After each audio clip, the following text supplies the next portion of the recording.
نحمدہ و نصلی علی رسولہ الکریم اما بعد فاعوذ باللہ من الشیطان الرجیم بسم اللہ الرحمن الرحیم۔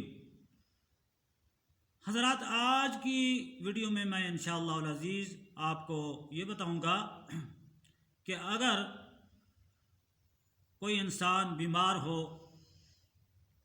دماغی طور پہ وہ سیٹ نہ ہو، دماغ اس کا درست نہ ہو، تو اس کے لیے آپ ایسا کریں کہ 28واں پارہ یہ سورۃ التغابن یہ آپ اس کی وہ جو مریض ہے، ذہنی مریض ہے، اس کے پاس بیٹھ کر آپ اس آیت کی تلاوت کریں اور اول آخر آپ دروشی پڑھیں اور 11 مرتبہ آپ اس سورت کو پڑھیں تو انشاءاللہ العزیز اللہ تبارک و تعالی اس کو صحت عطا فرمائے گا۔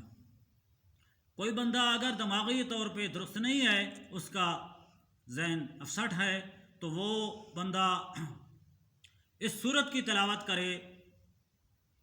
سورۃ التغابن یہ 28ویں پاری کی سورت ہے۔ یسبح للہ ما فی السماوات و ما فی الارض لہ الملک و لہ الحمد وہو علی کل شیء قدیر، یہ سورت ہے۔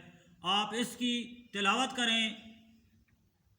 جو ذہنی طور پہ جو مریض ہے تو اس کے پاس بیٹھ کر آپ اس کی تلاوت فرمائیں، روزانہ 11 مرتبہ اس سورت کو پڑھیں اور اول آخر دروشی پڑھیں۔ انشاءاللہ العزیز اللہ تبارک و تعالی آپ کو صحت عطا فرمائے گا۔